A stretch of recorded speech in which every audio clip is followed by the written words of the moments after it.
continuar con el ciclo de conferencias organizado por el Consejo Directivo 2013-2014. Invitamos a los abogados presentes a ponerse de pie para entonar las notas del himno al ilustre Colegio de Abogados de Lambayeque.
Invito a nuestro decano, el doctor Víctor Anacleto Guerrero, a dirigir unas palabras. Estimados colegas, buenas noches. Doctor Aldo Zapata López, expositor de esta noche en la conferencia de los viernes gratuitos. Muy contento con la asistencia en todos los viernes jurídicos que van a haber todo el año. Solamente pedirles que nunca falten. Y por otro lado, también decirles que ya está en la página web las conferencias que se están dando y asimismo se están ya vendiendo también aquellos que quieran un DVD sobre las conferencias, y decirles que estamos en plena preparación también de Día del Abogado, que es la primera semana de abril. Agradecerles por su presencia, y hoy día tenemos para bien de nuestro colegio la presencia de Aldo Zapata López, muy alegre por cuanto es compañero de promoción en el pregrado y en el doctorado, presidente de la sala de apelaciones, un destacado magistrado con un tema muy importante, violación sexual de menores. Muchísimas gracias y esperemos siempre su presencia. Se dará lectura a la hoja de vida del doctor Aldo Zapata López, profesor de Derecho Penal y Derecho Procesal Penal de la Facultad de Derecho de la Universidad Nacional Pedro Ruiz Gallo, profesor de la Academia de la Magistratura, maestría en Derecho Penal, Derecho Constitucional y doctorado en Derecho, presidente de la primera Sala Penal de Apelaciones. A continuación, se le invita al doctor Aldo Zapata López para que inserte su exponencia del día en el tema de violación sexual de menores. noches.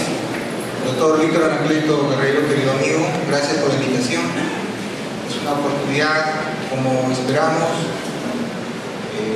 para poder reunirnos con los jóvenes abogados y los abogados en general, a fin de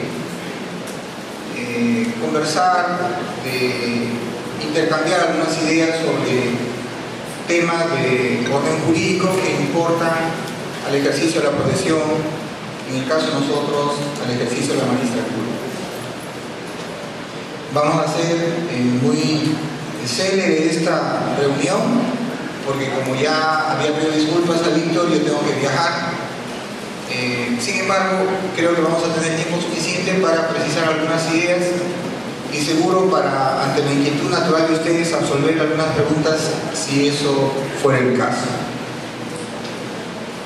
Se me preguntó por el tema y algo que se presenta como justificación a partir de las estadísticas del Poder Judicial encontró motivo en el delito de violación de la libertad sexual. Siempre busco deshojar algún periódico, ver alguna noticia antes de dictar alguna charla, y anoche, insistiendo ahí en señal abierta con América Televisión, solo de cambiar encontré alguna noticia que puede servir. En Panamericana, para los que estuvieron anoche frente al televisor, una noticia de una menor de 12 años de edad que en una travesía por el Guayaga Seguro, me imagino entre Tarapoto e Iquitos, tuvo que dar a luz. Y en efecto, dio a luz en plena marcha de la nave, en el río, y fue asistida prodigiosamente porque uno de los turistas, que no eran nacionales sino extranjeros, era precisamente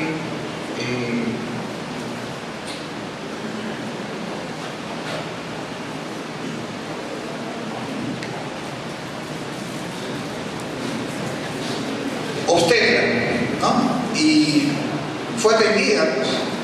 Y es una noticia, es una anécdota, algo que recordar, pero no puede pasar inadvertido para la natural curiosidad de los operadores jurídicos. Y esa es una presentación necesaria que bien explica la charla de hoy día en la noche. En referencia al delito de violación de la libertad sexual, como lo dice el título de la charla del día de hoy, de menores de edad, hay que hacer una necesaria precisión, una primera aclaración. Cuando se trata de menores de edad, en realidad el bien jurídico tutelado no es la libertad sexual, sino es la indemnidad sexual. Eso es necesario porque los congresistas, los abogados en sus informes, los mismos alumnos en la universidad suelen confundir un bien jurídico con otro, y es algo que es muy simple de diferenciar. Hasta enero, en que se publicó una resolución del Tribunal Constitucional sobre este tipo de delitos, se incluía a los adolescentes hasta un día menos de 18 años como víctimas de su indemnidad sexual, tratándose de accesos carnales, consentidos o no. Hasta antes de la vigencia de esta norma modificada por la Ley 28.704, tratándose de adolescentes cuya edad fluctuaba entre 14 y menos de 18 años, siempre quedó claro que el bien jurídico tutelado era la libertad sexual. Bien, entonces lo primero que hay que decir es que cuando se trata de menores de edad, en rigor, lo que se tutela, lo que el Estado protege a través del derecho, no es la libertad, sino es la indemnidad sexual. Entiéndase la libertad como la capacidad que tiene una persona de elegir con quién, cuándo, cómo y dónde relacionarse sexualmente.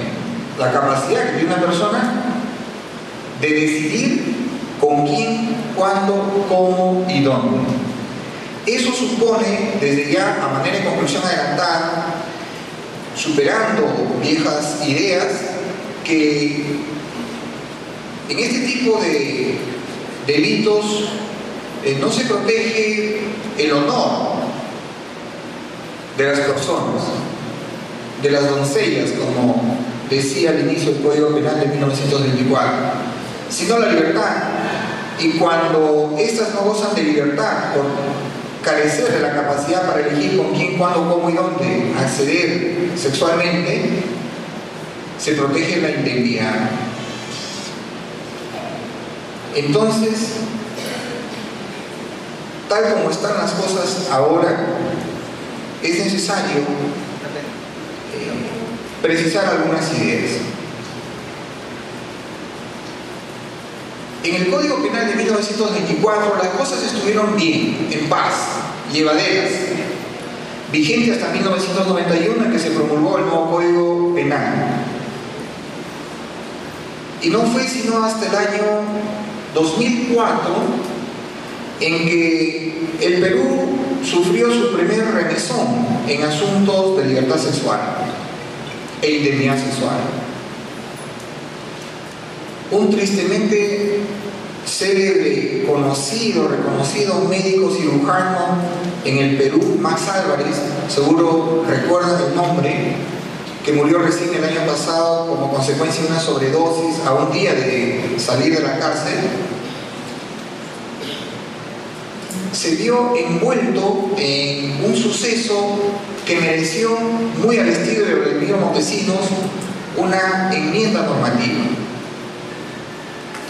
Y es que este médico, recuerden señores ustedes, tenía cautiva como clientela, ¿no?, a las vedettes y todas estas bailarinas que entretienen a los esposos y a los hombres, sobre todo los fines de semana. Por sus manos habían pasado algunos de esos cuerpos que se exhiben y que ocupan el tiempo de hombres sobre todo. Una de sus pacientes es una ciudadana, todavía vive, Lucy Cabrera. Lucy Cabrera solía ir a la consulta con Max Álvarez y en una ocasión ella, advertido que fuera que estaba ocurriendo algo extraño con su cuerpo, para la siguiente vez fue preparada y registró en audio y en video lo que pasaba con ella. Max Álvarez lo conoce en la televisión, la recibió, la invitó a prepararse, la echó sobre una camilla, se aseguró que ella estuviera lo suficientemente sedada como para no saber lo que a partir de ese momento ocurría, y enseguida después la accedió carnalmente.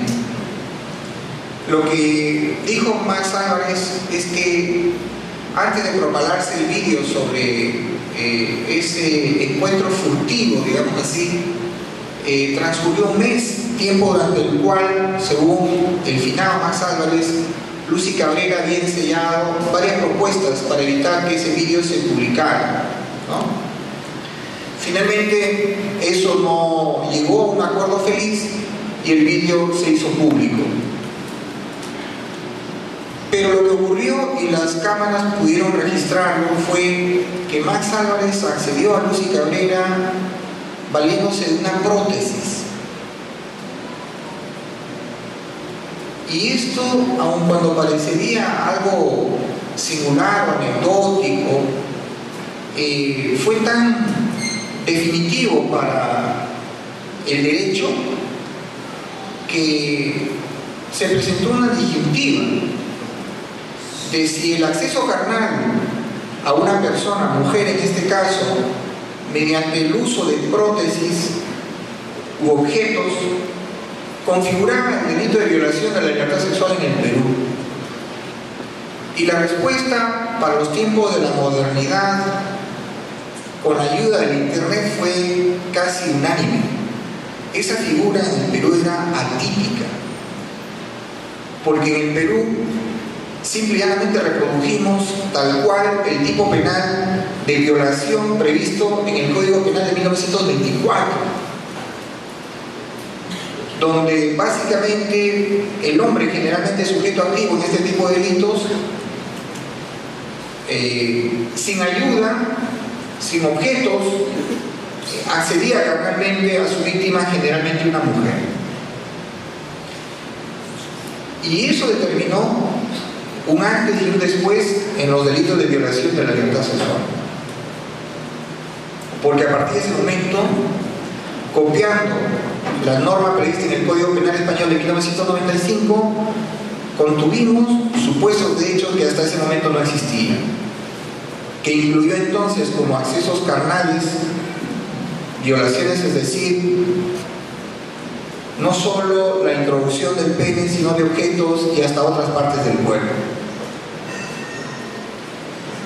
El año 2006, exactamente el 5 de abril, un segundo remesón en este tipo de delitos tuvo que vivir el Código Penal peruano, y esta vez sí vinculado a los menores de edad.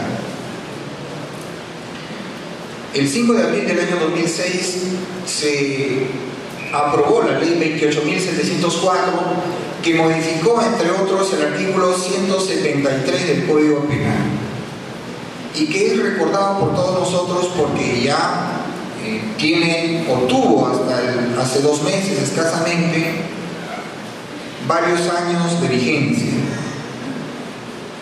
Esta ley incrementó la barrera de la edad en la tutela de la indemnidad sexual.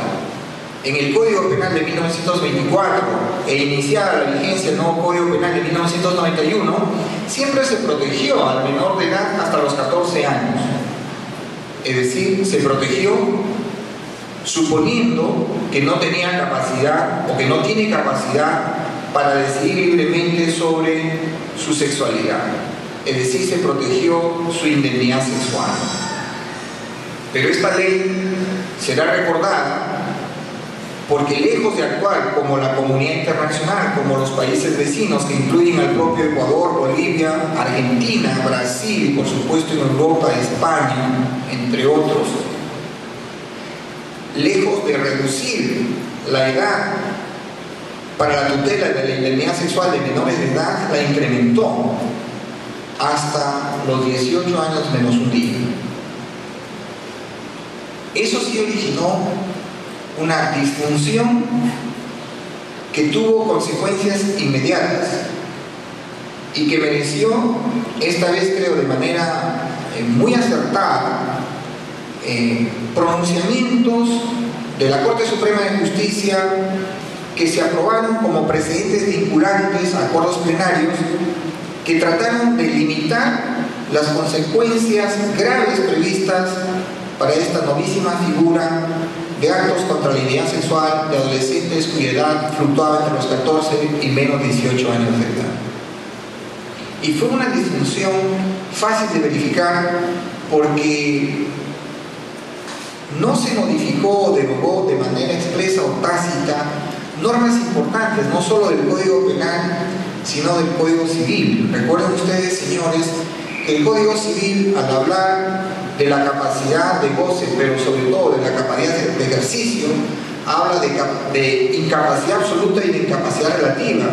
Uno de los supuestos de incapacidad relativa es referida a la edad, y se contiene el caso de los adolescentes cuya edad sea superior a 16 años, para quienes en el capítulo del derecho de familia se permite el matrimonio, y hasta la independencia por cuestiones de trabajo, por ejemplo. Conclusión: estuvieron siempre vigentes, como hasta ahora, las normas del Código Civil que permitían el matrimonio de menores de edad. Sin embargo, el Código Penal, a partir de esta modificación de la ley 28.704, prohibía implícitamente el matrimonio de menores de edad porque sancionaba como delito, y grave por cierto, el acceso carnal de cualquier adolescente cuya edad fluctuara entre 14 y menos de 18 años de edad. sumado al hecho que en el propio Código Penal se mantuvieron y modificados algunos tipos penales como el de estupro o seducción, previsto en el artículo 175.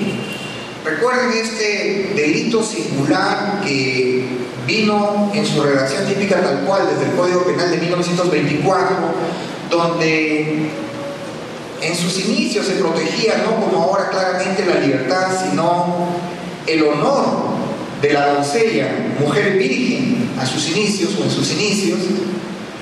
En este tipo penal que está ahora previsto en el artículo 175, se sanciona el acceso carnal no porque el agente o sujeto activo hubiese usado la violencia física o grave amenaza, sino porque se hubiese valido del engaño para lograr acceder carnalmente a su víctima. Entonces, había una disfunción clara porque según recientemente modificado artículo 173 por la ley 28.704, inciso tercero, 173, todo acceso carnal de adolescente cuya edad fluctuara entre 14 y menos de 18 años de edad era delito, y la pena combinada de 25 a 30 años. Es decir, poco importaba si es que el adolescente de esa edad prestara su consentimiento como no prestara su consentimiento. Por tanto, perfectamente podía sancionarse al enamorado de 18 o más años de edad que accediera carnalmente a su enamorada o enamorado, si fuera el caso distinto, cuya edad fluctuara entre 14 y menos de 18 años de edad. Eso ya era delito y grave. Sin embargo, según el artículo 175, solo configuraba una acción delictiva el acceso carnal, igual, en adolescentes de 14 a menos de 18 años de edad, si para conseguirlo el sujeto activo se había valido del engaño. Engaño que es conocido por la doctrina española como estafa de amor. Es decir, la muy recordada promesa de amor, promesa de matrimonio. Normalmente tenemos en escena a un hombre que promete matrimonio a una mujer de 14 menos de 18 años de edad, a condición que ella le diera la prueba de su amor y se consumara el acceso carnal. Por supuesto, se configuraba el delito porque después de acceder el hombre a la mujer bajo engaño, simple y llanamente no cumplía con su promesa de matrimonio. Y así entonces quedaba claro que la mujer había sido engañada, deshonrada, como decía el Código Penal de 1924. Si eso es así, es decir, si de acuerdo al artículo 175 se sanciona solo el acceso carnal obtenido mediante engaño, si nosotros retiramos el engaño, queda un consentimiento penalmente relevante. Es decir, si de acuerdo al artículo 175 se sanciona al sujeto que accede carnalmente a un adolescente cuya edad fluctúa entre 14 a menos de 18 años por haberlo conseguido mediante engaño, promesa de amor, se sobreentiende que de no haber mediado engaño, el consentimiento del adolescente para el acceso carnal es perfectamente válido. Por tanto, eso demostraba, sin dudas, que el bien jurídico tutelado, cuando se tratara de adolescentes de esa edad, no era la indemnidad sexual, sino la libertad sexual. Es decir, los adolescentes de 14 a menos de 18 años de edad en el Código Penal peruano, desde antes de la vigencia de este nuevo Código Penal, fue la libertad y no la indemnidad sexual. Y ese artículo no fue tocado, no fue derogado, como no fue aquel otro referido a los actos contra el pudor de menor de edad. Es decir, había más de un artículo en el propio Código Penal peruano que dejaban en claro que el bien jurídico tutelado, cuando se trataba de adolescentes de 14 a menos de 18 años de edad, no era la indemnidad sexual, sino la libertad sexual. El Perú, en el Código Penal de 1924, reconoció libertad sexual a los adolescentes de esa edad, por tanto, capacidad para consentir accesos carnales y ser tocados, en alusión esto último a los actos contra el pudor de menores de edad. Siendo así, no se justificaba en forma alguna que esta modificación realizada por la ley 28.704 tuviera existencia sin poner en cuestión otras normas previstas en el propio Código Penal y en el Código Civil, como ya hemos mencionado. La Corte Suprema, una vez que advirtió esta disfunción, dictó acuerdos plenarios, hasta 3, que incluye uno el año pasado. Y en Lambayeque nos cupo a nosotros en su momento, hace algunos años ya, tomar acción y crear las condiciones para que, entre los que se dictó el más importante precedente vinculante, fuera aprobado en el texto que ustedes pueden revisar. No era funcional, no era coherente, sistemático, que estas normas existieran sin que se les asignara un contenido que permitiera su pacífica convivencia. Cuando se generó la dificultad a propósito de la vigencia de este nuevo texto, del artículo 173, modificado por la ley 28.704, el Perú ensayó varias respuestas que incluyen algunas de Arequipa, La Libertad, por solo citar 3 casos, y nosotros mismos en Lambayeque. En Arequipa se postuló la inconstitucionalidad del artículo 173 de acuerdo al texto impuesto por la ley 28.704. En La Libertad y en Lambayeque ensayamos una respuesta distinta.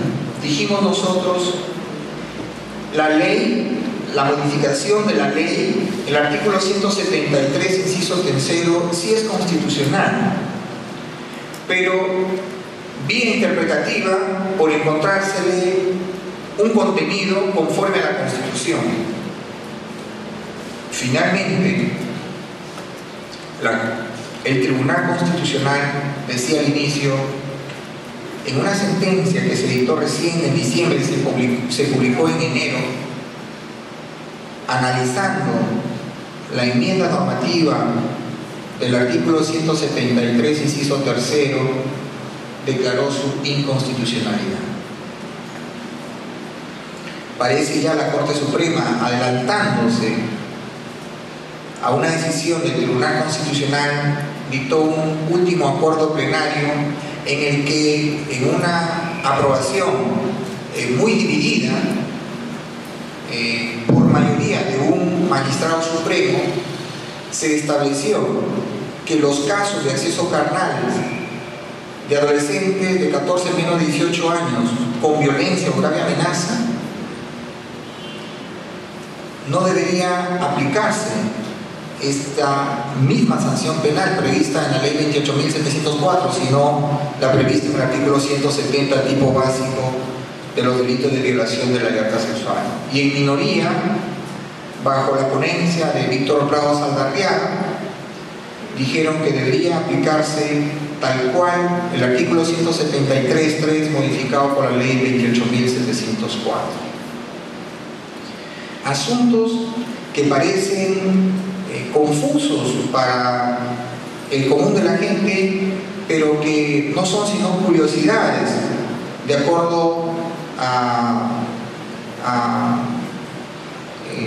los conocimientos de los operadores jurídicos, y que merecen ser comentados para evitar que normas con tamaños contenidos puedan existir sin que nadie cuestione su vigencia, sus aplicaciones, dada la gravedad de sus consecuencias previstas en leyes como la 28.704. Entonces, vean ustedes, cuando se trata, decíamos, de menores de edad, en general, menores de 14 años de edad, el bien jurídico tutelado no es la libertad, es la indemnidad sexual. Vamos a ensayar algunas ideas concretas. No es la libertad sexual, sino es la indemnidad sexual. Eso significa que el Perú, desde hace muchos años, no le reconoce a los menores de 14 años capacidad para decidir con quién, cuándo, cómo y dónde relacionarse sexualmente. Por tanto, hombre o mujer mayor de 18 años que acceda carnalmente a un púbero o adolescente menor de 14 años comete delito. Mención aparte merece la figura del error de comprensión culturalmente condicionado, que es a veces invocado, sobre todo en escenarios como la sierra o la selva, ¿no? Y poco, pero también en la costa. Recién se presentó un caso de Morrope, que es un distrito de Lambayeque, pobre pero distrito de una ciudad pujante, en plena costa. Presentó una figura y hasta un informe de parte antropológico para explicar que este joven que accedió carnalmente a un adolescente de 12 años no pudo entender la ilicitud de su acción debido a las costumbres de su comunidad.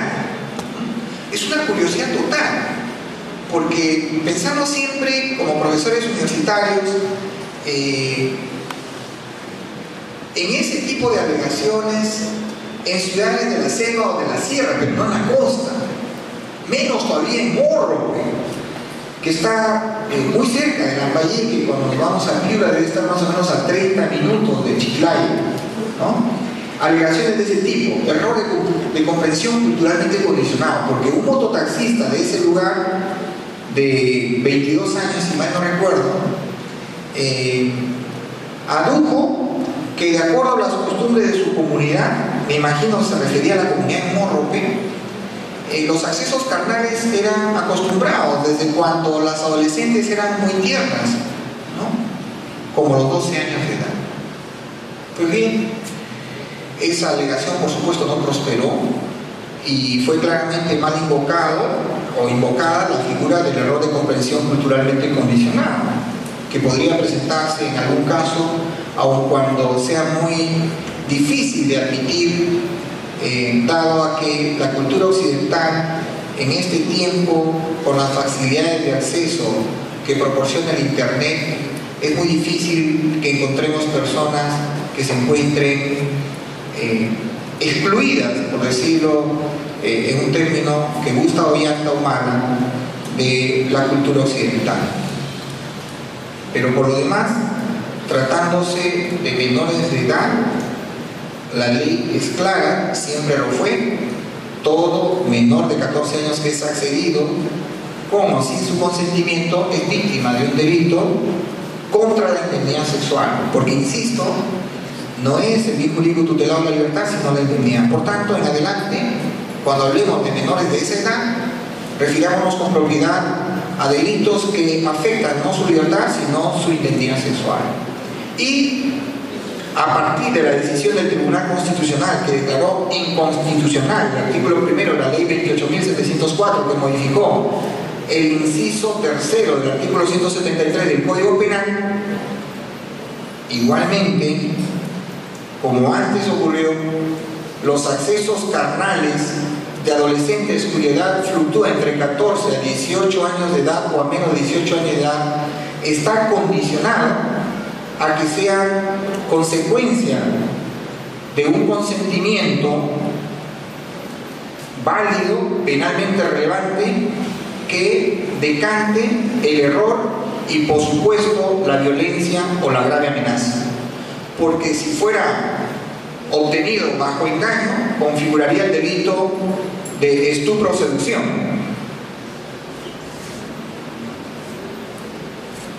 Y si fuera obtenido mediante violencia o grave amenaza, configuraría el delito de violación a la libertad sexual en su tipo básico, artículo 170 del Código Penal peruano, porque, como ya se explicó, el bien jurídico tutelado en esos casos no es la indemnidad sexual, sino la libertad sexual. Un asunto simple, que tiene límites en las edades, que tiene contenidos propios y que merecen algunos comentarios para que no se presenten errores en las alegaciones de los abogados o citas impertinentes. Añadimos que la indemnidad sexual, la falta de capacidad para decidir con quién, cuándo, cómo y dónde relacionarse sexualmente, no solamente es característico de los menores de 14 años de edad, sino de las personas que por alguna razón se encontraran en imposibilidad de resistir un acceso carnal. Ya saben ustedes, hay dos figuras más en el Código Penal peruano donde una persona es accedida no pudiendo evitarlo. El primer caso está referido a las personas que por su salud física y mental no se encontraran en posibilidad de resistir un acceso carnal no consentido, ¿no? Estamos hablando de los loquitos, aquellos que hubieran sido como consecuencia, por ejemplo, de una operación sedados y que en el momento del acceso no pudieran oponer consentimiento o permiso para la consumación del acceso. Y el segundo caso es en el que el agente o sujeto activo deliberadamente pone en ese estado a la persona para que no pueda impedir el acceso. Estamos hablando del caso de los pepeos. Recuerden ustedes, a propósito de las noticias, cuando se habla de peperas, estamos hablando de mujeres que celan, que pepean a los hombres, no por supuesto para violarlos, cosa que nos gustaría,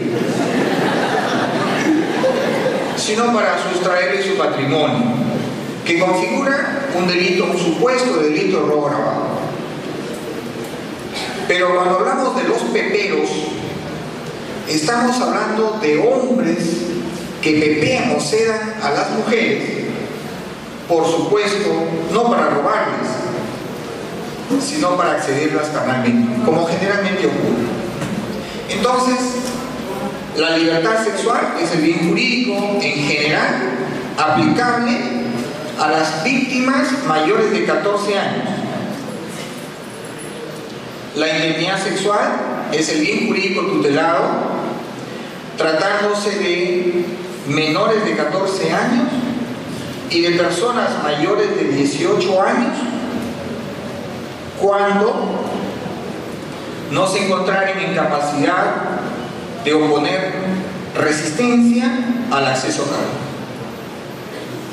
Con esa aclaración, creo que más o menos pretendimos explicar o recordar que son bienes jurídicos muy distintos y que en cualquier circunstancia se protege a la persona menor o no de edad, pero cuando se trata de menores de edad, la ley pone énfasis sobre todo cuando esa edad es no mayor de 14 años,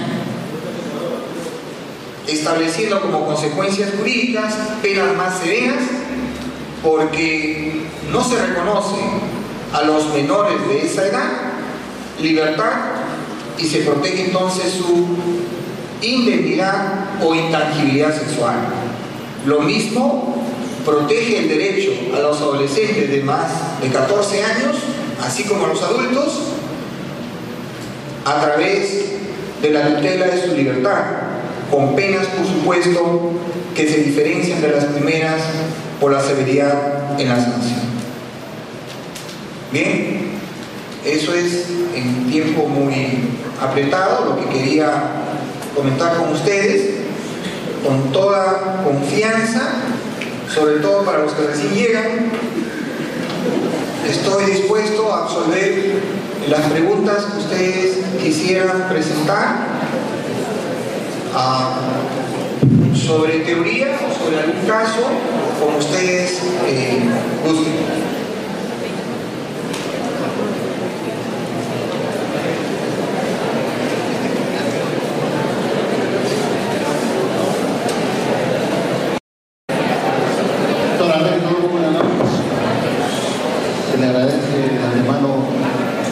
Ponencia.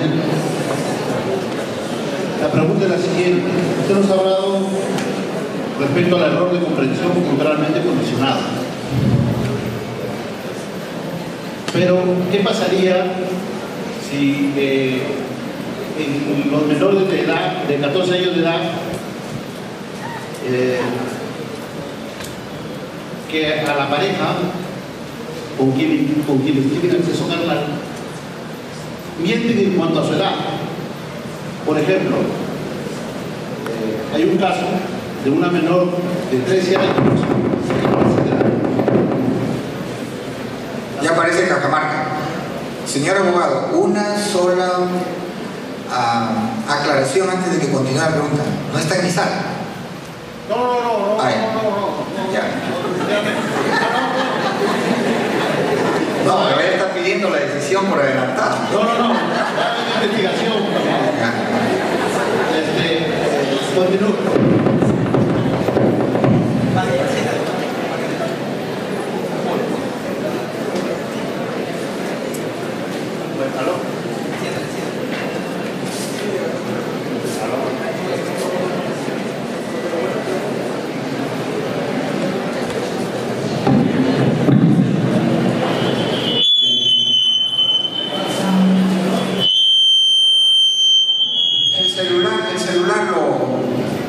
El celular lo bloquea.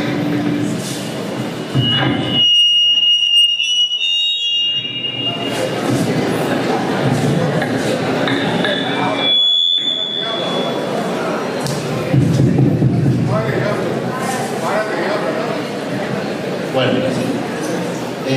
una menor de edad de 13 años, 6 meses exactamente, se enamora de un chico de 20 años de edad. Es tanto el enamoramiento que la chica no aparentaba tampoco la edad de 13 años, 6 meses. Aparentaba como 16 años aproximadamente. Y hasta 18, porque se ha hecho pasar por 18 años y ha pasado perfectamente para regresar de Lima a Chiclayo. Pero ¿qué sucede? Que el chico, ella le dice que tiene 15 años y va a cumplir 16. El 20 se enamora, frecuenta su casa, han mantenido relaciones sexuales, no en su casa ni en la casa de él, sino fuera y muy aparte. Pero ¿qué sucede? A raíz de que la mamá corta la relación y se la lleva a la fuerza a Lima la chica, el chico la sigue porque estaba enamorado de ella. Ahora le han iniciado un proceso, primero fue por secuestro y después ha sido por violación, porque los exámenes y todos han arrojado que ella ha tenido relaciones sexuales, tiene 13 años, 6 meses. ¿Qué pasa? Actualmente la chica ya cumplió los 14 años y 2 meses aproximadamente tiene actualmente. Físicamente no aparenta la edad que tiene y está siendo investigado y posiblemente conversando con el fiscal que está cargado de la investigación va a acusarlo por delito de violación sexual de menor.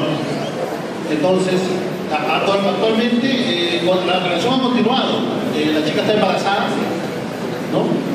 Está embarazada actualmente, el chico están viviendo juntos y la mamá que hizo la denuncia por cosas de la vida acaba de fallecer y el padre continúa con la denuncia, se está haciendo en el Poder Judicial y conversando con el fiscal me dice que definitivamente él va a tener que accionar contra él pero yo le he explicado, creo que existe el error en cuanto a él, si él declaró también que le había contado a su papá el chico que conversó también con el chico dice que le dijo que tenía 15 años y como 26 años estaban enamorados y nada más. Lo único que lo mintieron era que había tenido relaciones sexuales. ¿Qué pasaría en ese caso, doctor? ¿Existe error o no existe error? Bien, es una pregunta muy buena. Creo que le vamos a sacar más provecho a esta intervención con las preguntas que hago. Me van a disculpar porque voy a tratar de escabullirme de algunas respuestas, porque obviamente, por ejemplo, la pregunta del abogado es una que se refiere a una investigación preparatoria, que eventualmente, antes o después, puede terminar en mi sala, porque si es de Lambayeque, hay solo 2 salas penales en Lambayeque, y eventualmente puede ser una de las mías, las que dé respuesta a cualquier impugnación. Bueno, yo les digo de esta manera: ustedes toman un taxi y piden que les lleven a determinado lugar. Siempre me pregunto esto: ¿ustedes están en capacidad de, solo viendo al taxista, de decir qué edad aproximadamente tiene? Ustedes podrían tomar un taxi. Por favor, llévenme al colegio de abogados.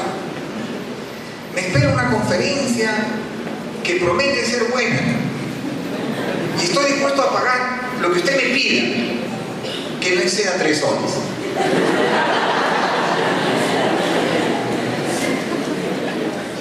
¿Ustedes realmente pueden imaginarse la edad del taxista? ¿Pueden percibir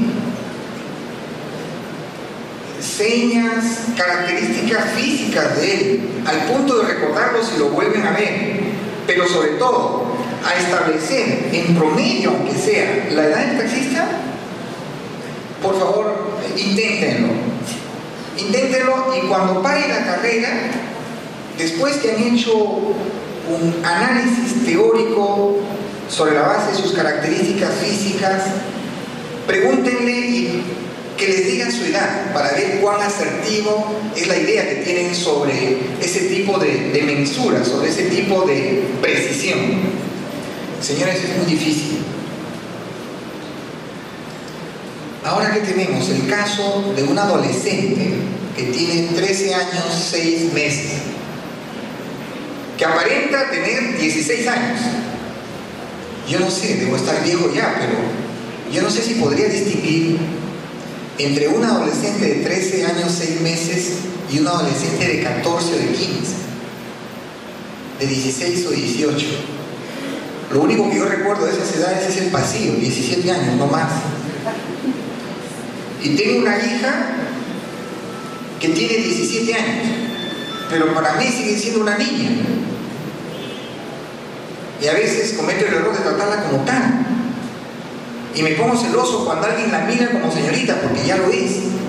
Pero si yo soy su padre y no reconozco en ella una joven de 17 años porque la sigo viendo como una niña, yo no sé cómo sería para alguien que no es su padre, sino un extraño, tratando de determinar la edad probable de un adolescente, buscando no equivocarse sobre la misma. Señores, cuando nosotros hablamos de una edad cronológica de 13 años 6 meses y psicológica o aparente de 16 años, es porque consciente o inconscientemente estamos estableciendo un límite, 14 años. ¿O no se dan cuenta de eso? Estamos estableciendo un límite en el pronóstico que hacemos sobre la edad. Es decir, el hombre informado sabe que si tiene menos de 14 no solo es pecado, sino delito.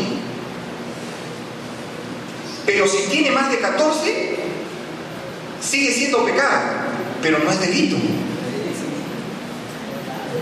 Entonces es el hombre el que, a partir de un referente que forma parte de su cultura, es un producto cultural, establece un referente, un límite, 14 años de edad. Y entonces él cree encontrar además otros referentes para concluir que una persona perfectamente puede tener más de esa edad. Yo no sé cómo. Más aún, si es que hay una relación de enamoramiento previo. Salvo que sea algo fuera de contexto total, como María de Jorge Isaac, podríamos ensayar una respuesta como esa. Pero si es una persona que forma parte del grupo, de la comunidad, tiene una vida, tiene hermanos, tiene padres, tiene actividades, tiene que ir al colegio o a la escuela, por ejemplo. Si tiene 16 años, estará yendo al 5º año de secundaria, es promoción, y tiene que hablar sobre las actividades de la promoción. Pero si tiene menos de 14 años, no solo no puede hablar sobre la promoción, tampoco sobre la prepromoción y la despedida o recibimiento de la promoción y todas esas cosas que estoy familiarizado ahora con mi hija, sino que ni siquiera puede hablar del quino, porque tiene menos de 14 años de edad. Apenas si está empezando la secundaria o está en 2º año. Pero, ¿qué tema de conversación puede tener un enamorado con ella si es que ella es una colegiala? ¿Cómo podría hablar ella sobre sus profesores o sobre sus compañeras sin que se ponga en evidencia que no está en 5º año, que no está en 4º año, que no está en 3er año, máxime si se trata de un sujeto de 19, 20 años, que seguro terminó ya la secundaria? No ha estudiado.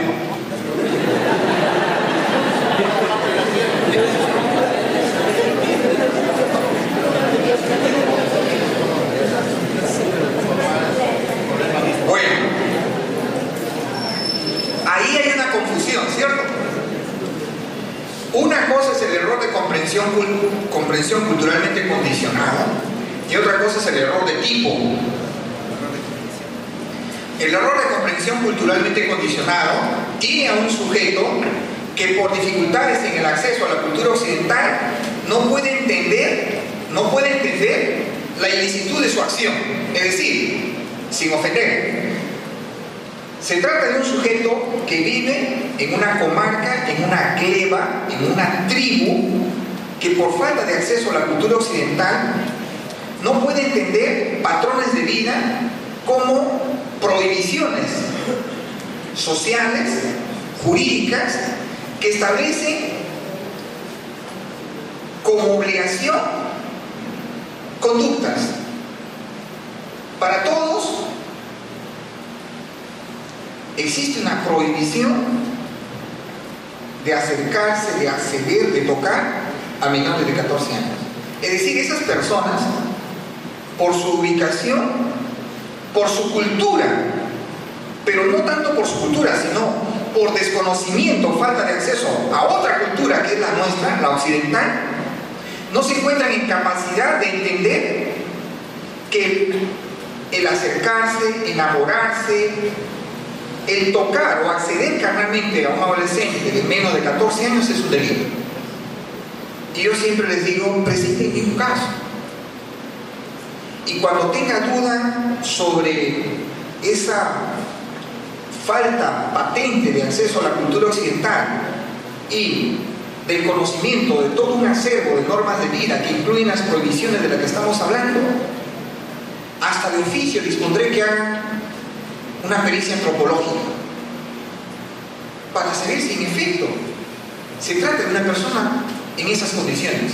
Por lo demás, es una persona que está informada, motivada, concienciada, que conoce, tanto así que establece como comparación características físicas, pero como referente 14 años. ¿Por qué? Porque conoce la prohibición.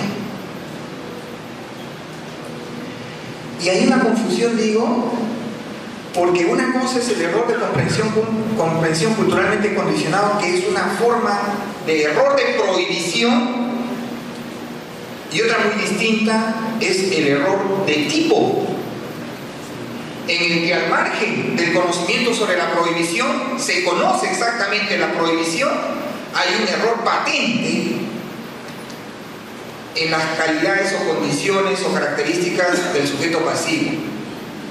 La edad podría aceptarse como una anécdota, un caso de una persona, como dice el señor abogado, que tiene una adolescente que tiene 13 años, 6 meses, pero que aparenta 16.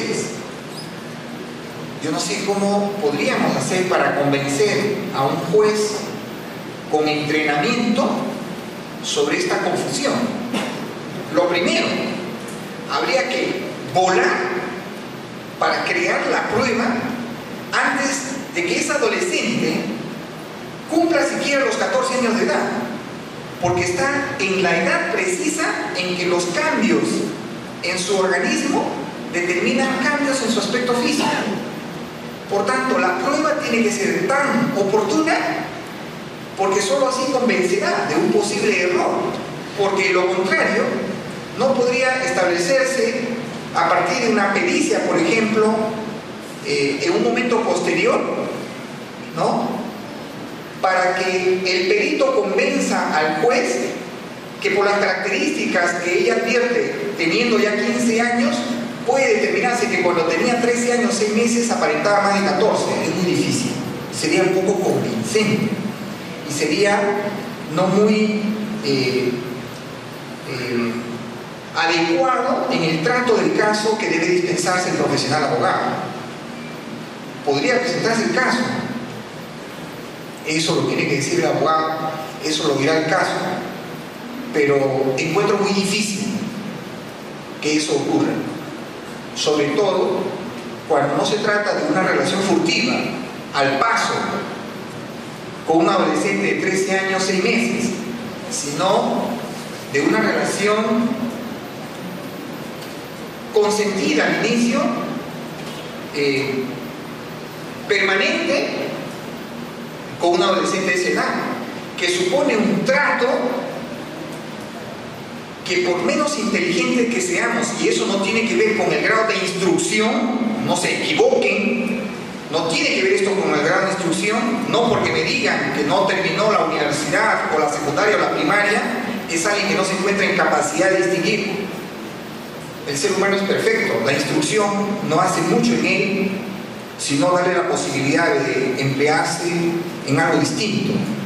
Pero la inteligencia, el raciocinio, la experiencia parte muy bien de personas aún sin grado de instrucción. Entonces, ¿cómo podríamos nosotros, en un escenario como ese, en teoría hablando, concluir que aunque existió trato, relación de enamoramiento, conversación, intimidad, no pudo darse cuenta que la persona con la que se encontraba tenía menos de 14 años de edad? Eso es absolutamente difícil de admitir. Como supuesto teórico, ¿qué haría el Ministerio Público? No va a hacer otra cosa que lo que dijo ya el señor abogado. Para eso les pagan. Ellos no se hacen problema. Tienen el supuesto normativo, el supuesto fáctico previsto en la norma. Un adolescente de 13 años, 6 meses, accedida carnalmente por una persona, aunque su enamorado, de 20 años de edad. ¿Qué es eso? No violación de la libertad sexual, sino actos contra la indemnidad sexual. ¿Se puede ensayar? Error de comprensión culturalmente condicionado, lo cual es difícil ya, porque el contexto que se nos ha presentado es uno acá en la costa, aun cuando dice de procedencia serrana el sujeto activo, y la otra, el error de tipo. Es decir, tendría que demostrar, pero no para la vista, para el concepto, para el valor del juez, sino para los peritos, que es una persona que, a pesar de su edad, aparenta, ¿no?, creíblemente una distinta, más de 14 años de edad, en cuyo caso habrá ganado usted el caso, en su defecto lo habrá perdido. ¿Otra pregunta?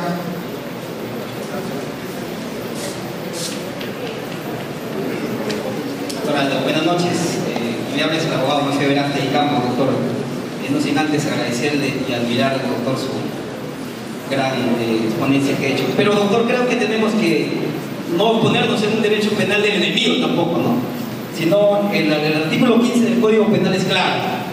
Dice: el que por su cultura o costumbres comete un hecho punible sin poder comprender el acto delictuoso de su acto, ¿no? O determinarse de acuerdo a esa comprensión, será eximido, dice el doctor, será eximido de responsabilidad penal.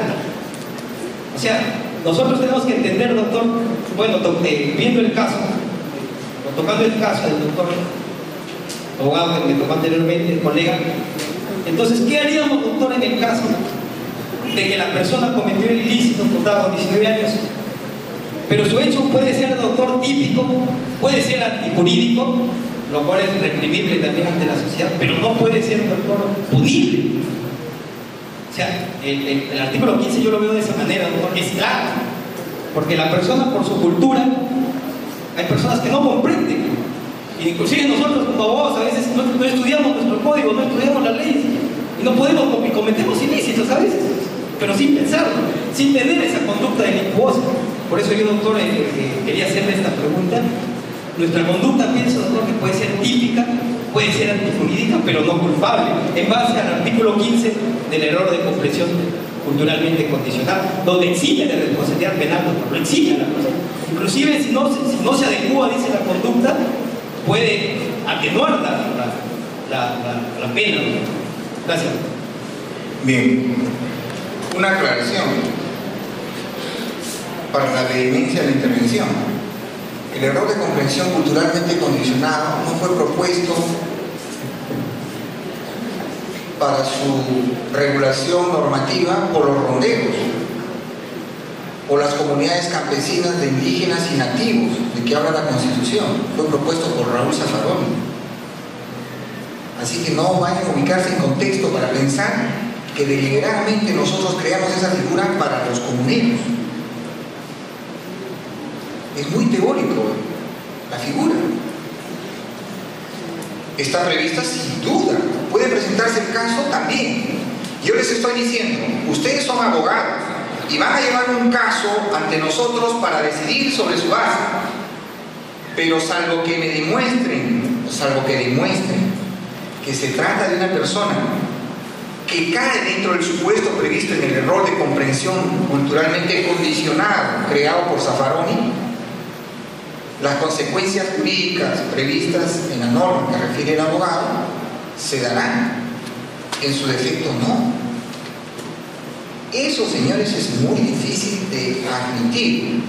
Yo ya tengo 8 años de magistrado, defendiendo 15, como profesor universitario 12, y he escuchado de todo, y he visto, he leído de todo. Uno de los lugares donde más aprendí en la magistratura fue en Jaén, porque jurisdiccionalmente domina provincias de Cajamarca, donde podría presentarse como debate, pero en la costa, para mí es un asunto teórico, que puede presentarse, como dice la norma, sin referir ningún otro detalle, pero para los abogados que tienen que defender al imputado o a la agraviada, tiene que necesitarse mucho más que la simple alusión a la norma o a su origen, como lo estoy mencionando. Tiene que referirse datos tan precisos que indiquen que estamos en presencia de un error de prohibición penalmente relevante, vencible o invencible. Pero no basta solo la invocación del error de comprensión culturalmente condicionado y de algunas características del sujeto activo para esperar como una verdadera obligación, una declaración de inculpabilidad. Esa figura es muy especial. Debe ser entendida que fue prevista para casos en los que en una sociedad, en un país como el nuestro, pluricultural, de muchas diferencias, con un territorio vasto, con sus propias dificultades de acceso, eventualmente pueda determinar un caso judicializado. Pero en Chiclayo, donde nos ubicamos, es bien difícil que tengamos un caso que químicamente puro podría configurar un error de comprensión culturalmente condicionado.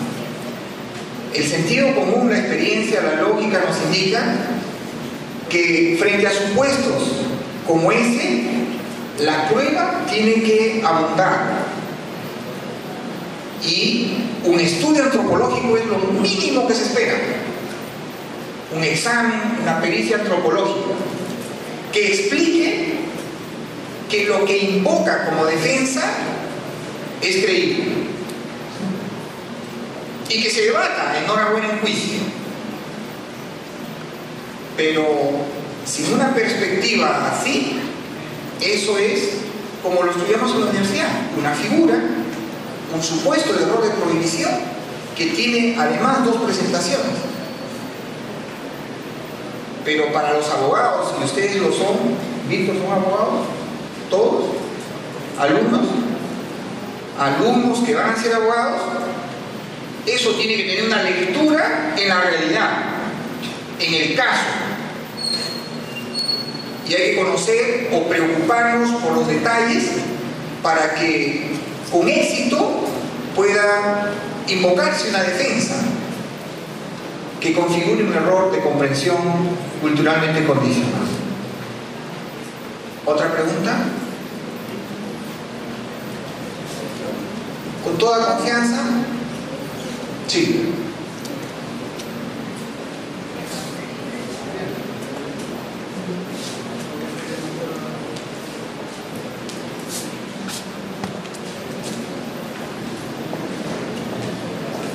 Buenas noches, doctor Aldo. Quería hacer una pregunta.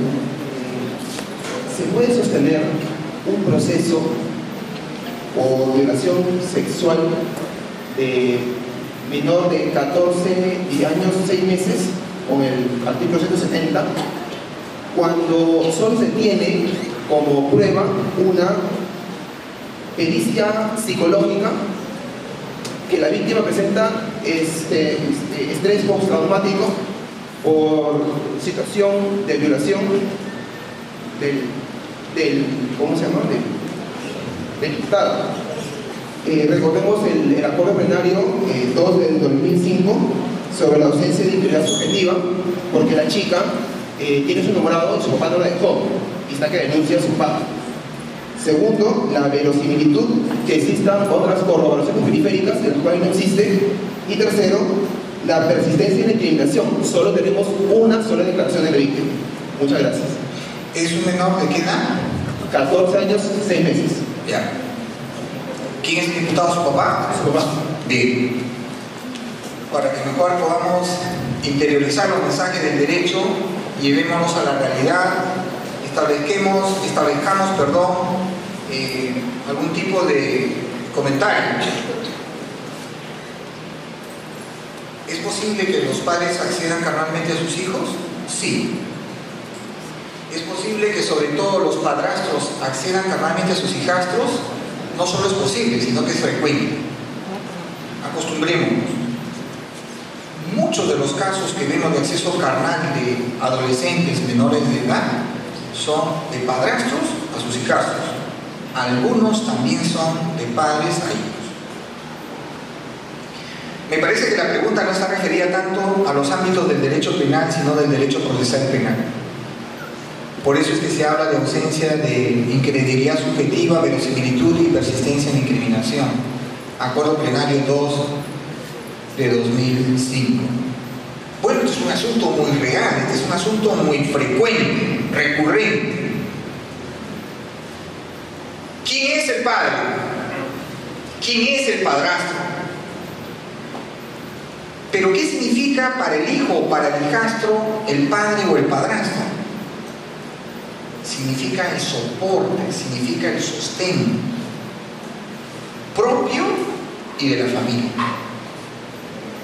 Y esto ha generado una serie de dificultades, de disfunciones y de licencias a la impunidad. Con sentido común ustedes se dan cuenta y con experiencia van a confirmar lo que suponen, lo que su sentido común les indica. Se trata de un padre que tiene no solo a esa persona como hijo o hija, sino que tiene más hijos, ¿no? Se le hace la imputación y como el concepto de cualquier persona y el juez es uno más, es no solamente el padre, sino un monstruo. Y lo primero que hay que hacer es separarlo del núcleo de ese hogar para evitar que siga causando daño. La prisión preventiva. Y enseguida después buscar una condena, porque algo así no solo es socialmente reprobado, sino que es jurídicamente y severamente sancionado. Esa es la figura en teoría. ¿Qué ocurre en el interín? ¿Qué ocurre en el camino? Intereses justificados, no vedados, no podemos juzgarlos así, por lo menos no tan simplemente. Intereses justificados hacen de que ese estado de cosas mute, cambie. El sostén del hogar, el soporte del hogar, el padre está privado de su libertad o está prófugo, por ejemplo.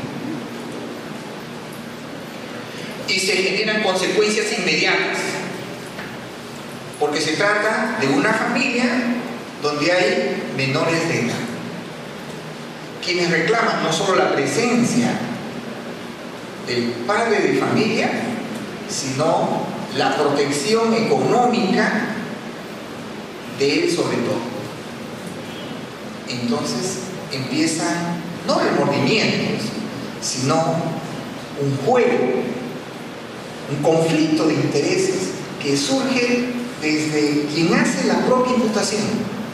Máxime si tiene que cargar sobre sus hombros el resultado o las consecuencias visibles e inmediatas de esa imputación, la falta del soporte económico en la casa. Sus hermanitos, que no tienen quien se haga cargo de ellos, empiezan los colegios, no hay para los útiles, no hay para matricularlos. La madre que hace lo que puede para traer algo para el sustento, pero no es suficiente. ¿En qué termina? En una previsible variación de la declaración inicial. Y entonces la sociedad toda se satisfizo porque aun cuando inicialmente tuvo una causa probable, esta no es más ya desde que el cargo inicial fue levantado. Y todos nos quedamos tranquilos. El Ministerio Público porque hizo lo suyo, no pudo hacer más. El juez porque sobre la base de tamañas contradicciones no puede dictar una sentencia de condena. La agraviada porque no pesará más sobre sus hombros la inanición de su familia, aun cuando eso suponga personalmente un vejamen, un acto indigno, una humillación patente. Nada más alejado de la verdad. La Corte Suprema finalmente, o felizmente digo, después de ese acuerdo plenario 2 de 2005, dictó uno nuevo, donde saliéndole al paso a ese tipo de sucesos, acontecimientos, donde se trata de menores de edad, donde el agravio, el abuso, la agresión sexual ocurre dentro del círculo de la familia, dentro del hogar. La Corte Suprema dijo algo que para algunos magistrados, me incluyo, resultaba evidente. Tengan en cuenta que eso puede ocurrir, pero que de ninguna manera puede desdibujar una imputación inicial llena de detalles, de datos, de elementos que difícilmente pueden ser borrados con una declaración exculpatoria, aun cuando ésta sea brindada en el acto de juzgamiento. Y este precedente vinculante nos lleva más o menos a cómo estaban las cosas en el Código de Procedimientos Penales, ¿recuerdan ustedes? En el que, por propia licencia normativa, se podían dictar sentencias de condena sobre la base de las propias actuaciones policiales, a condición de que estuvieran presentes el fiscal y el abogado del imputado. No es el caso en exceso, es un extremo decirlo, pero más o menos grafica esa idea. No porque ahora diga que él es y lo diga con detalle, cuándo, en qué circunstancias, y después diga, no es así, lo dije porque no me daba permiso para salir a jugar con mis amiguitas, porque no me permitía reunirme con mis amiguitos, porque no autorizaba que fuera a los quinos, etc. No por eso solo se desdibuja una imputación inicial. En aval de la decisión de los jueces existe este nuevo precedente vinculante que da una respuesta para casos como los que se nos están presentando, donde claramente el Acuerdo Plenario 2 de 2005, que habla sobre la ausencia de incredibilidad subjetiva, verosimilitud y persistencia en la incriminación, cede, sobre todo cuando se trata de menores de muy corta edad.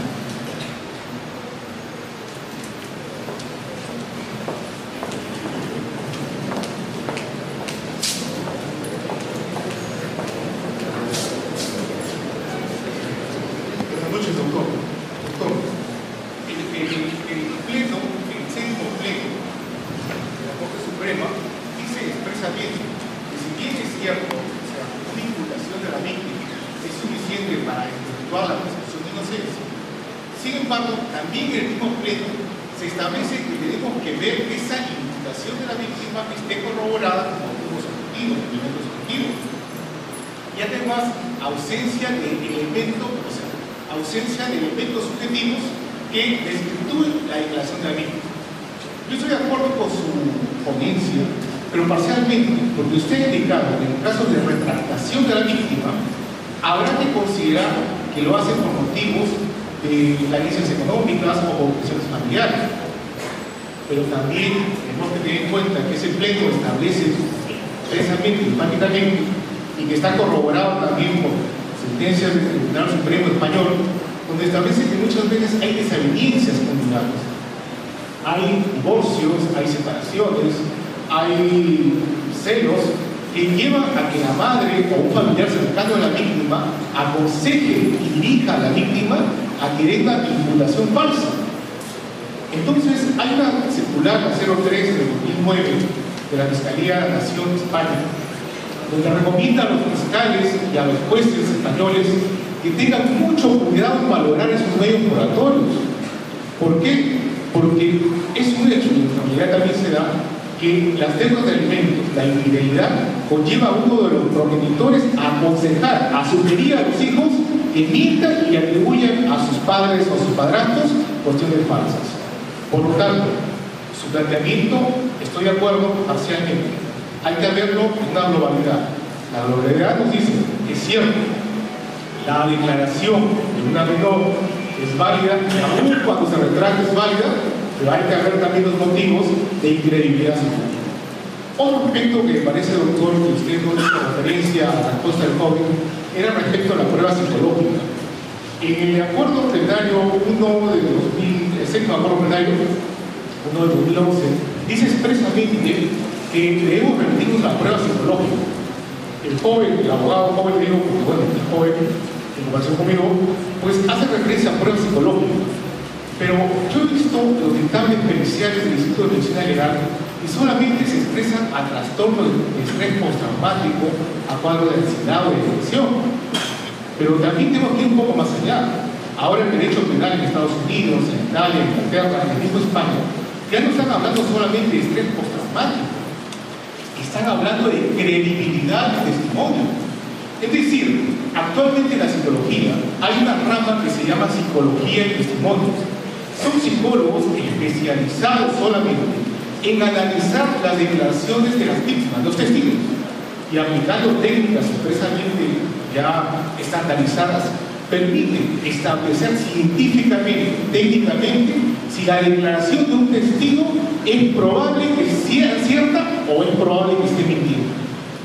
Lamentablemente, la Facultad de Psicología del Perú no se dicta ese curso de Psicología del Testimonio. Lamentablemente, el Instituto de Medicina Legal y los peritos asignados pues no se expresan en los dictámenes periciales sobre respecto a la credibilidad del testimonio. Yo creo que ese precedente vinculante al que hace referencia el doctor que me antecedió, pues habremos que interpretarlo en ese sentido.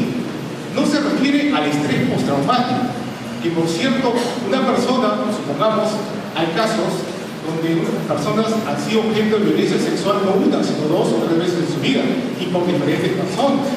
En estos casos, de esas personas, hay un solapamiento, es decir, un hecho que ocurrió hace 5 años, posteriormente esa misma persona lo puede, en su memoria, en un proceso cognitivo, lo puede atribuir a un segundo hecho que ha podido ocurrir hace un año.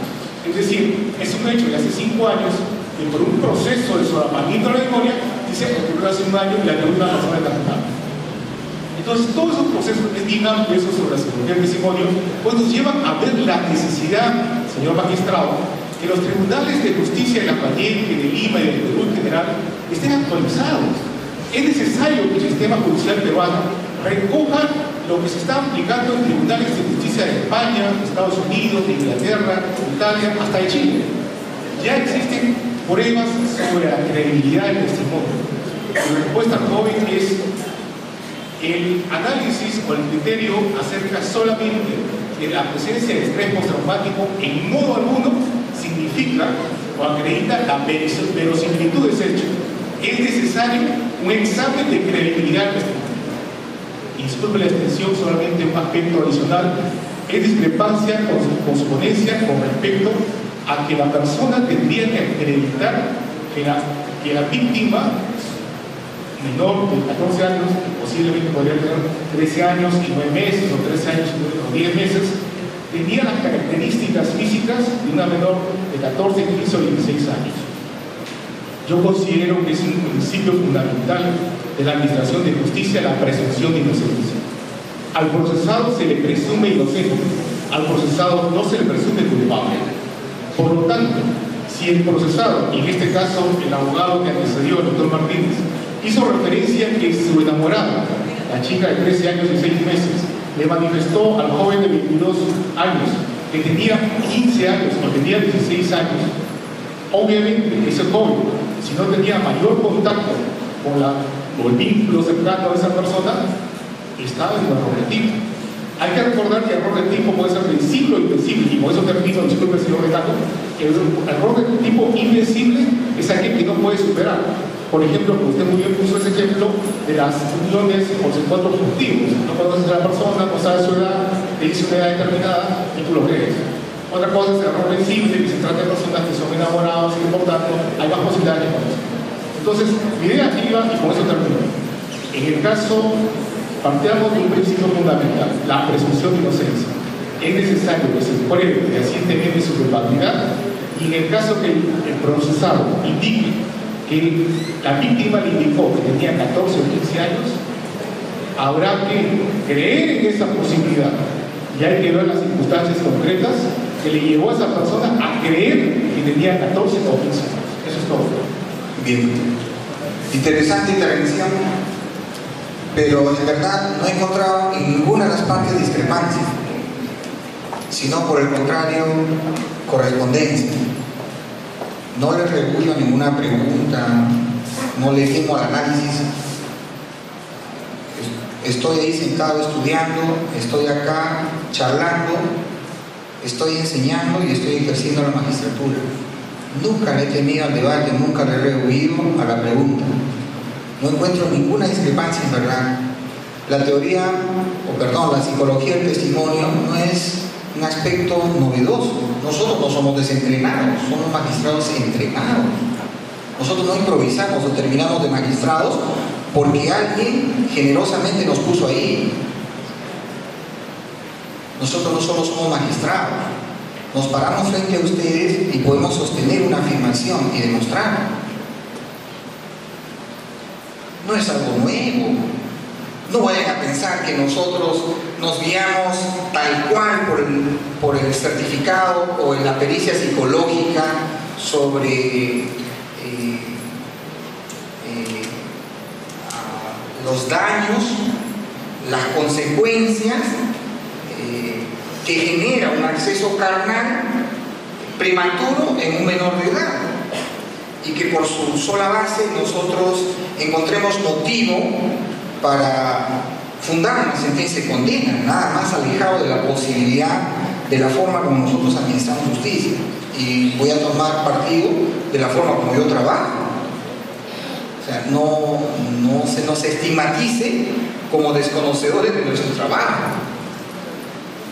No desconocemos ni los precedentes vinculantes y no los aceptamos en algunos casos tal cuales, porque somos personas que nos preguntamos mucho, como ustedes, sobre la base de las particularidades de cada caso, cómo es que podríamos dar una solución justa. No hay ninguna presunción de culpabilidad, nada más lejano de lo posible. Somos absolutamente respetuosos y conocedores de la presunción de inocencia.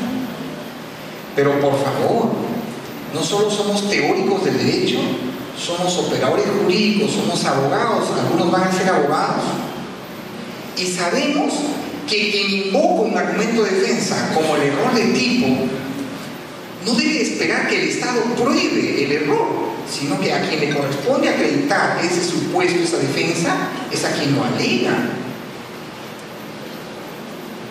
Miren, de no haber existido en ese caso, me imagino, una diferencia, no se estaría presentando un caso como judicializado.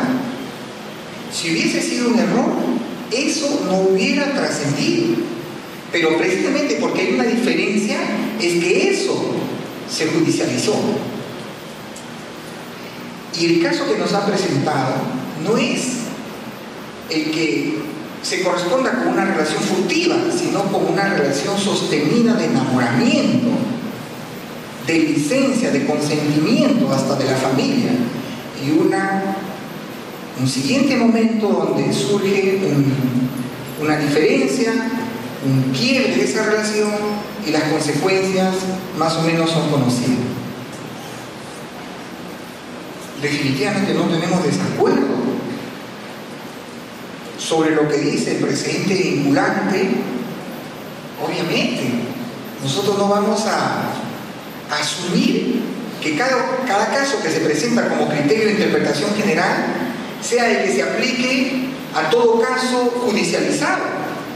Habrá que evaluar, por supuesto, porque los precedentes son criterios de interpretación general que debemos tener en cuenta para resolver un caso, eso es todo. Pero no nos obligan en forma alguna a que en todo proceso sobre indemnidad sexual o violación de la libertad sexual se aplique, por lo menos como está presentado o redactado. Definitivamente hay acuerdo, no hay desacuerdo, no hay discrepancia. Son dos casos presentados con sus peculiaridades, ¿no? Y se nos dice si la decisión al final es justa o injusta. El día de hoy resolvimos la apelación de una prisión preventiva. Se trata de una adolescente que tiene retardo mental,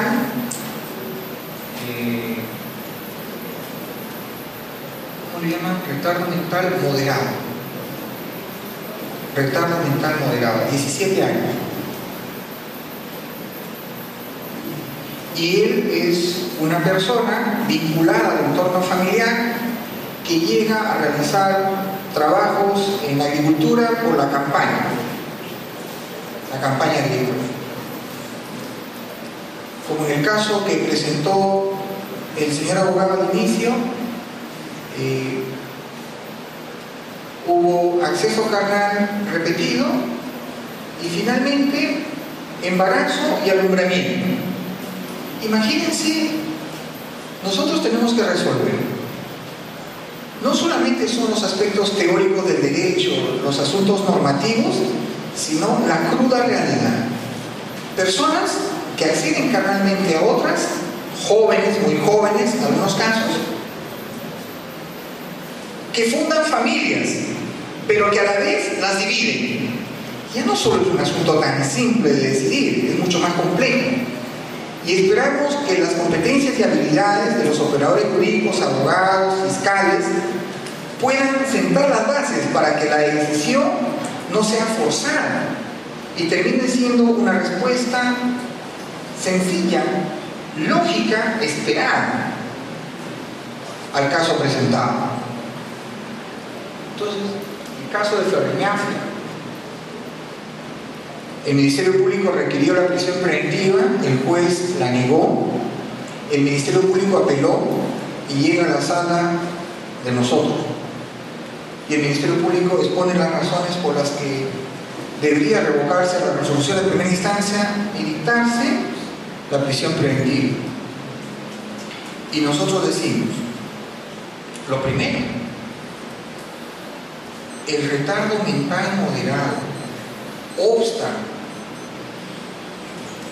el otorgamiento de un consentimiento penalmente relevante. El retardo mental moderado impide que el joven, el adolescente, la adolescente accediera carnalmente, se oponga al acceso.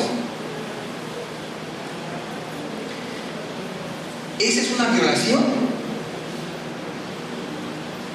¿Qué cosa hay? Una pericia psicológica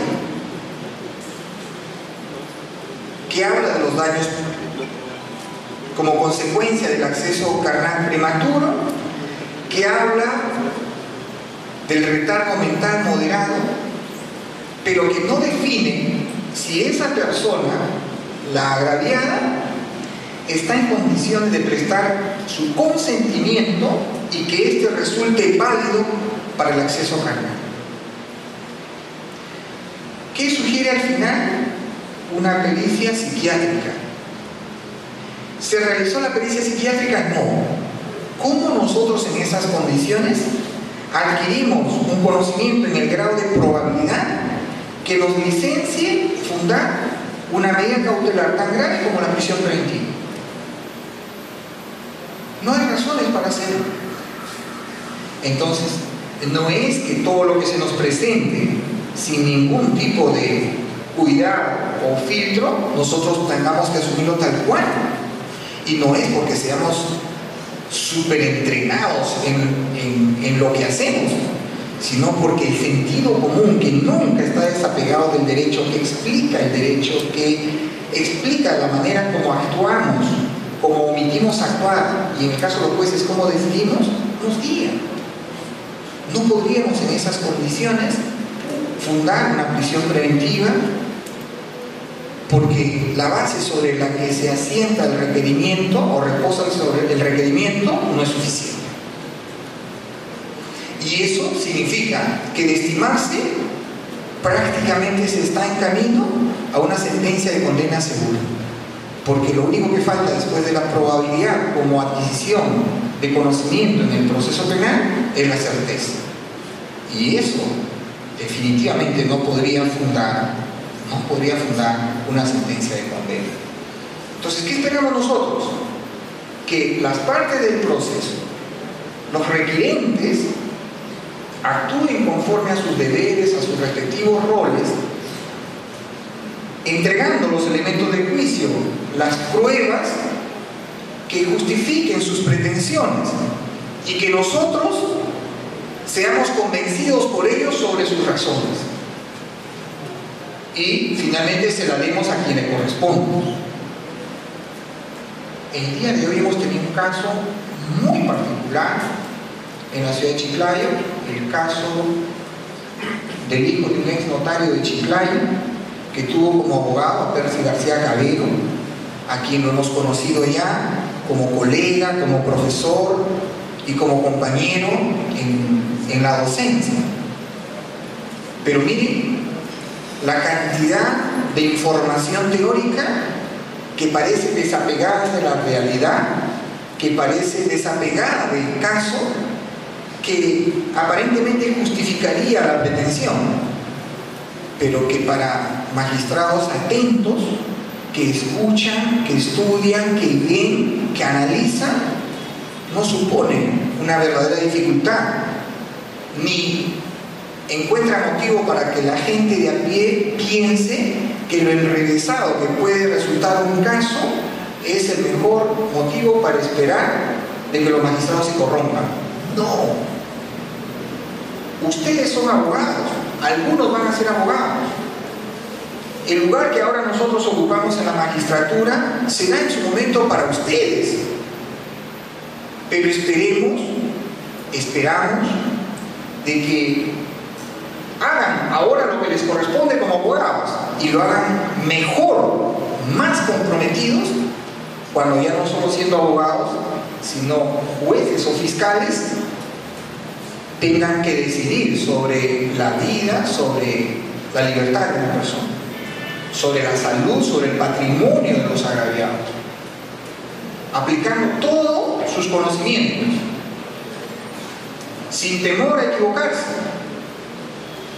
porque habrán adquirido el aplomo, la experiencia y el conocimiento para decidir sin temor a que su decisión eventualmente pueda ser desaprobada, revisada, enjuiciada, criticada. Nos debemos a nuestras decisiones. Demuestra en el caso de las personas el grado de madurez. La polémica, el debate siempre es muy bueno, es saludable, pero la decisión es por lo que nosotros respondemos y seremos recordados. Listo, suficiente creo para mí, señor decano. Yo les agradezco bastante por esta